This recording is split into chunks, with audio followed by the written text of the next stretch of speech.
그날 밤 굶주린 아이가 겨우 잠든 뒤에도 과부 서연은 쉽게 눈을 감지 못했습니다.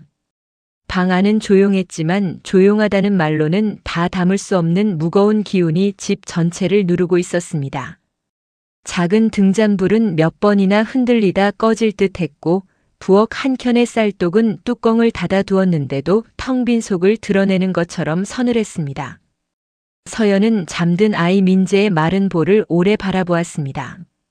낮에는 배고프다는 말 한마디 하지 않던 아이가 잠결에 입술을 오물거리는 모습을 보니 그 작은 입이 꿈속에서도 밥을 찾는 것 같아 가슴이 미어졌습니다. 쌀독 바닥에는 쌀알 몇 톨만 남아 있었고 다음 날 아침 아이에게 끓여줄 죽조차 마땅치 않았습니다. 서연은 그 몇 톨을 손바닥 위에 올려보았다가 다시 내려놓았습니다. 손바닥에 닿은 쌀알은 너무 가볍고 어미의 마음은 너무 무거웠습니다. 그런데 새벽녘 서연이 부엌문을 열었을 때 믿기 어려운 일이 벌어져 있었습니다. 밤새 비어있던 쌀독이 하얀 쌀로 가득 차 있었던 것입니다. 처음에는 눈앞이 흐려져 잘못 본 줄 알았습니다.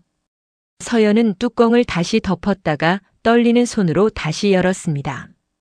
그러나 쌀은 그대로 있었습니다. 희미한 새벽빛을 받은 쌀알들은 마치 눈이 내려 쌓인 듯 고요하게 빛나고 있었습니다. 누가 두고 갔는지 언제 들어왔는지 마당에는 아무 소리도 남아있지 않았습니다. 다만 부엌문 밖 젖은 흙 위에 깊게 찍힌 남자의 발자국 하나가 달빛 아래 희미하게 남아 있었습니다. 서연은 젊은 나이에 남편 도윤을 잃었습니다. 도윤은 고을에서 큰 벼슬을 한 사람도 아니었고 많은 재산을 남긴 사람도 아니었습니다. 하지만 살아있을 때는 누구보다 성실했습니다. 남의 논둑이 무너지면 자기 일처럼 달려갔고 장터에서 늙은 사람이 짐을 지고 가면 말없이 대신 들어주었습니다. 가진 것이 넉넉하지 않아도 어려운 사람을 보면 그냥 지나치지 못했습니다. 서연은 그런 남편을 자랑으로 여겼습니다. 가난해도 마음이 부끄럽지 않은 사람이 곁에 있다는 것만으로 가난은 견딜 만한 것이 되었습니다. 그러나 도윤이 병으로 쓰러진 뒤 그 작고 단단했던 집의 기둥은 한순간에 빠져나갔습니다. 서연에게 남은 것은 낡은 초가집과 어린 아들 민재, 그리고 날마다 비어가는 쌀독뿐이었습니다. 처음에는 마을 사람들이 조금씩 도왔습니다. 장례가 끝난 지 얼마 되지 않았을 때는 누군가 보리쌀 한 되를 가져오기도 했고 이웃 노파가 된장 한 덩이를 건네기도 했습니다. 어떤 이는 마른 장작 몇 개를 문 앞에 놓고 갔고 또 어떤 이는 아이에게 신기라며 헌 집신을 가져다 주었습니다. 그때 서연은 사람들의 정이 이렇게나 고마운 것인지 처음 알았습니다. 그러나 사람의 동정은 오래가지 않았습니다. 시간이 지나자 사람들은 서연의 집 앞을 지나며 고개를 돌렸고 도움을 청하기 전에 먼저 바쁘다는 말을 꺼냈습니다. 처음에는 안타까움이던 시선이 점점 부담으로 변했고 부담은 곧 외면이 되었습니다. 가난은 서연의 집 안에서만 깊어진 것이 아니라 사람들의 마음속 거리까지 벌려놓았습니다. 그날도 서연은 마지막 남은 쌀로 묽은 죽을 끓였습니다. 쌀보다 물이 훨씬 많은 죽이었습니다. 솥 안에서 끓는 소리는 분명 있었지만 밥 냄새라고 부르기에는 너무 옅었습니다. 민재는 배가 고팠지만 어머니 앞에서 더 달라고 말하지 않았습니다. 어린아이가 배고픔을 참는다는 것은 철이 들어서가 아니라 이미 너무 자주 참아보았기 때문입니다. 민재는 작은 손으로 빈 그릇을 붙잡고 있다가 어머니가 고개를 돌린 사이 그릇 바닥을 조용히 하찼습니다. 그 모습을 본 서연은 아무 말도 하지 못했습니다. 야단을 칠 수도 없고 더 담아줄 수도 없었습니다. 아이에게 배고픔을 참게 하는 것만큼 어미의 가슴을 무너뜨리는 일은 없었습니다. 서연은 밤새 바느질을 했습니다. 남의 옷을 꿰매고 받은 품삯으로 쌀을 사려 했지만 그것만으로는 하루하루를 버티기도 어려웠습니다. 부잣집 아이의 저고리 소매를 고치고 혼례를 앞둔 처자의 치맛단을 손보고 찢어진 이불보를 꿰매도 손에 쥐는 것은 늘 몇 푼뿐이었습니다. 손끝은 바늘에 찔려 붉어졌고 눈은 등잔불에 시렸습니다. 그래도 바느질을 멈출 수 없었습니다. 아이가 아침에 눈을 떴을 때 빈솥을 보여줄 수는 없었기 때문입니다. 그런 가운데 이상한 일은 다음 날에도 계속되었습니다. 밤이면 거의 비어있던 쌀독이 새벽이면 다시 절반쯤 채워져 있었습니다. 사흘째 되는 날에는 쌀독 옆에 작은 장작 묶음까지 놓여 있었습니다. 누군가의 손길이 분명했지만 그 손길은 이름도 얼굴도 남기지 않았습니다. 서연은 두려움과 고마움 사이에서 흔들렸습니다. 누군가 도와주고 있다는 것은 분명했지만 밤마다 몰래 드나드는 사람이 있다는 사실은 무서운 일이기도 했습니다. 마을 사람들에게 말했다가는 과부집에 밤마다 남자가 드나든다는 말로 바뀔 것이 뻔했습니다. 조선의 작은 고을에서 과부의 이름은 쌀 한 되보다 쉽게 흔들렸습니다. 결국 서연은 그 비밀을 혼자 확인하기로 마음먹었습니다. 그날 밤 서연은 등잔불을 꺼놓고 부엌 옆 작은 방에서 숨을 죽였습니다. 민재는 곤히 잠들어 있었고 바깥에는 차가운 달빛이 마당을 덮고 있었습니다. 바람이 처마 끝을 스칠 때마다 서연은 몸을 움찔했습니다. 문풍지 사이로 들어오는 냉기가 무릎에 닿았지만 그녀는 자리를 뜨지 않았습니다. 밤이 깊어지자 초가집 뒤쪽에서 아주 낮은 발소리가 들렸습니다. 발소리는 조심스러웠지만 익숙했습니다. 낯선 도둑의 걸음이라기보다 오래전부터 이 집의 위치를 알고 있던 사람의 걸음 같았습니다. 서연은 숨을 죽인 채 문틈을 바라보았습니다. 마당 끝에서 검은 갓을 눌러 쓴 남자가 천천히 모습을 드러냈습니다. 그는 쌀자루를 어깨에서 내려놓고 조심스럽게 부엌문 쪽으로 다가왔습니다. 발걸음은 무겁지 않았고 손길은 놀랄 만큼 조심스러웠습니다. 마치 이 집의 사람들을 깨우지 않겠다고 오래전부터 다짐한 사람처럼 움직였습니다. 남자는 부엌 안으로 들어오지 않았습니다. 그는 문 앞에 쌀자루를 내려놓고 잠시 집 안쪽을 바라보았습니다. 그 시선은 과부를 향한 것이 아니라 방 안에서 잠든 아이를 향한 것처럼 보였습니다.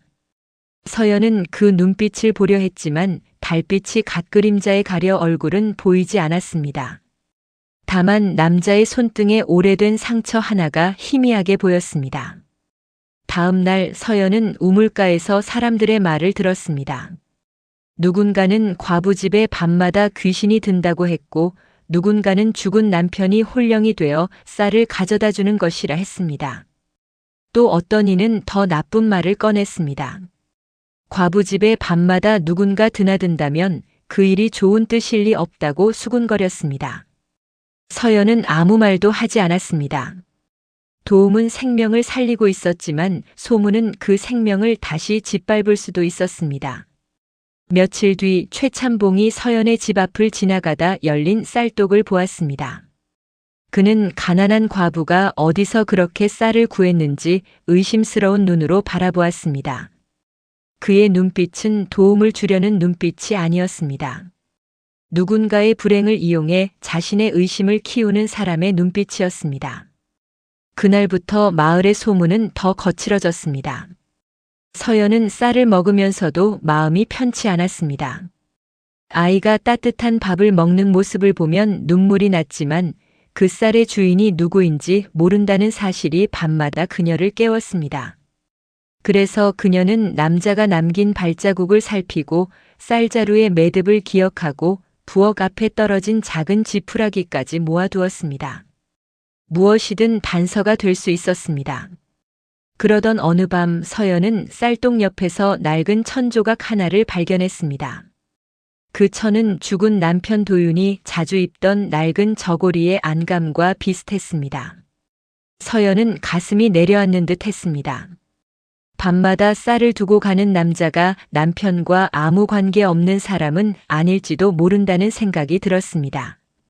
서연은 그날부터 남편의 오래된 물건을 뒤지기 시작했습니다. 낡은 상자 안에는 도윤이 쓰던 붓, 오래된 약봉지, 빛바랜 편지 몇 장이 들어 있었습니다. 그중 하나에서 낯선 이름이 눈에 들어왔습니다. 강무진. 서연은 그 이름을 본 순간 희미한 기억 하나를 떠올렸습니다. 남편이 살아있을 때 가끔 먼 고을 친구 이야기를 꺼낸 적이 있었습니다. 한때 목숨을 나누다시피 한 것이 있었다는 이야기였습니다. 서연은 강무진이라는 이름을 기억 속에서 더듬었습니다. 도윤은 그 친구를 자세히 말한 적은 많지 않았지만 깊은 산길에서 다친 사람을 살린 적이 있고 그 일이 평생 잊지 못할 인연이 되었다고 했습니다. 이제 그 이름은 밤마다 채워지는 쌀독의 비밀과 이어져 있었습니다. 다음 날 밤 서연은 더 가까운 곳에서 기다렸습니다. 민재를 재운 뒤 부엌 안쪽 장독 뒤에 몸을 숨겼습니다.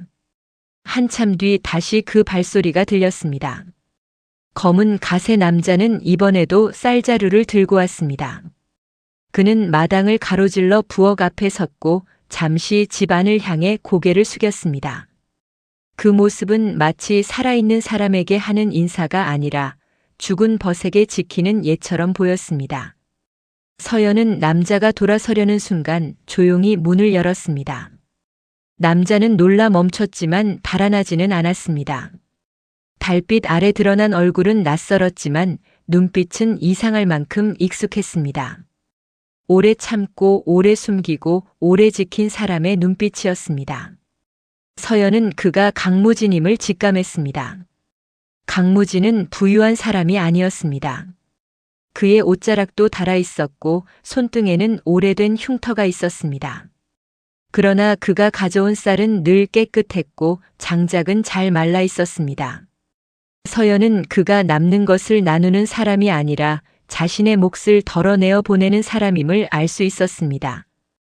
그 사실이 오히려 더 마음을 아프게 했습니다.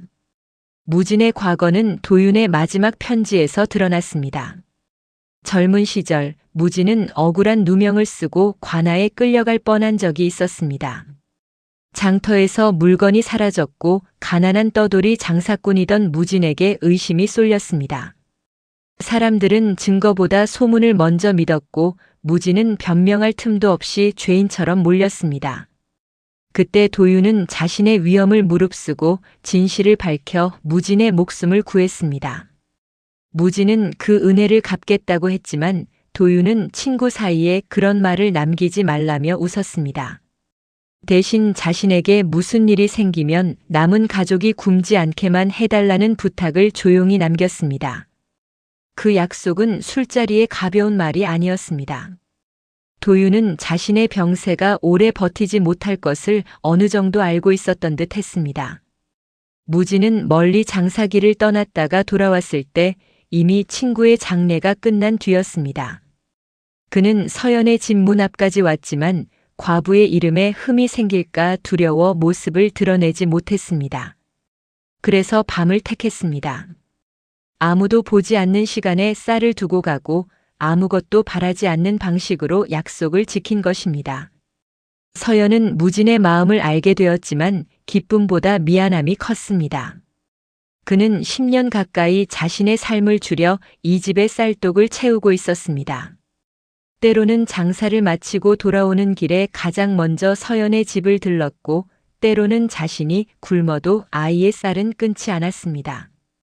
장마철에는 젖지 않게 쌀자루를 감쌌고 겨울에는 장작까지 함께 두고 갔습니다.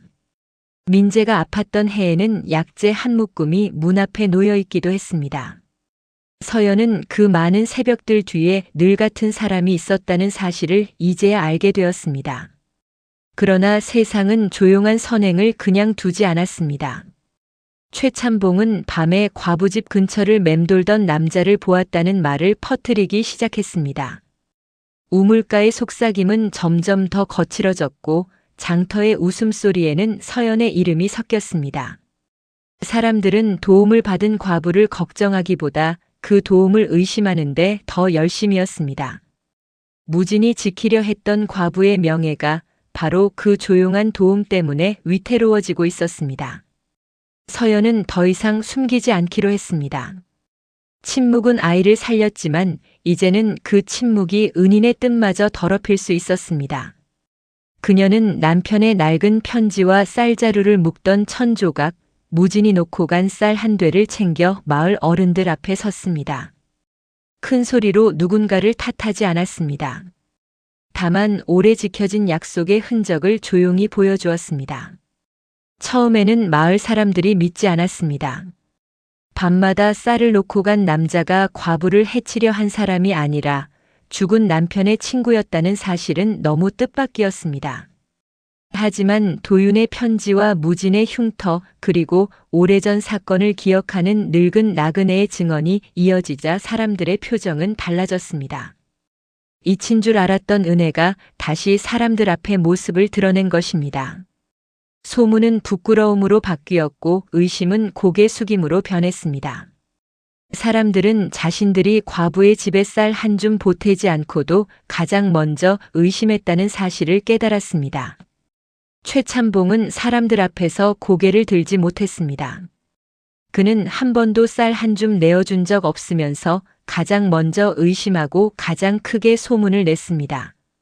마을 사람들도 다르지 않았습니다. 도움을 주지 못했다면 적어도 입이라도 조심했어야 했지만 그들은 가난한 과부의 명예를 쉽게 흔들었습니다. 무진은 끝까지 자신의 이름을 앞세우려 하지 않았습니다. 그는 그저 친구와의 약속을 지켰을 뿐이라 여겼습니다. 그러나 서연은 그 말 없는 세월이 한 가정의 목숨을 붙들어 주었다는 사실을 알고 있었습니다. 아이가 굶어 울지 않았던 밤, 서연이 절망 속에서도 다시 바늘을 잡을 수 있었던 밤, 쌀독이 비어있지 않았던 새벽마다 무진의 의리가 그 집을 지키고 있었습니다. 서연은 무진에게 더 이상 밤에 오지 말라고 했습니다. 그것은 도움을 거절한다는 뜻이 아니었습니다. 이제 그 선행이 숨어야 할 이유가 없다는 뜻이었습니다. 그 뒤로 무진은 가끔 낮에 찾아와 장작을 패주고 장에 나갈 일이 있으면 서연의 바느질감을 함께 팔아주었습니다. 마을 사람들도 조금씩 손을 보탰습니다. 누군가는 보리쌀을 가져왔고 누군가는 아이에게 글을 가르쳤습니다. 하지만 서연은 누구에게도 큰 은혜를 받은 사람처럼 굽히지 않았습니다. 그녀는 가난했지만 부끄러운 사람은 아니었습니다. 어느 새벽 무진은 도윤의 작은 무덤 앞에 섰습니다. 그는 오래된 약속이 헛되지 않았음을 말없이 전하고 있는 듯 했습니다. 서연과 민재도 훗날 그 무덤을 찾았습니다. 한편 민재는 자라면서 어린 시절 매일 밤 쌀독이 채워지던 일을 잊지 않았습니다. 그 쌀이 어디서 왔는지 알게 된 뒤로 그는 사람이 사람을 살리는 일은 큰 말보다 조용한 손길에서 시작된다는 것을 마음에 새겼습니다. 세월이 흐른 뒤 민재는 마을에서 굽는 집이 있으면 가장 먼저 쌀독을 살피는 사람이 되었습니다. 어느 새벽 그는 또 다른 가난한 집 문 앞에 작은 쌀자루를 놓고 조용히 돌아섰습니다. 나이든 서연은 그런 아들을 바라보며 조용히 미소 지었습니다. 한때 이름 없이 받은 선행이 이제 다른 집의 아침밥으로 이어지고 있었기 때문입니다. 그 뒤로 그 마을에는 이상한 버릇이 생겼습니다. 누군가 굽는 집이 있다는 말을 들으면 사람들은 먼저 그 집 쌀독을 살폈습니다. 누가 도왔는지 이름을 묻기보다 내 손에 쥔 쌀 한 줌을 먼저 떠올리게 된 것입니다. 그리하여 이 이야기는 오래도록 전해졌습니다. 매일 밤 쌀독이 채워지던 가난한 과부집의 비밀은 귀신도 도둑도 나쁜 소문도 아니었습니다. 그것은 죽은 남편이 남긴 의리였고 살아남은 친구가 끝까지 지켜낸 약속이었습니다. 그리고 사람들은 이 이야기를 들을 때마다 조용히 생각했습니다. 진짜 선행은 이름을 남기지 않아도 누군가의 아침밥으로 오래 살아남는다고 말입니다.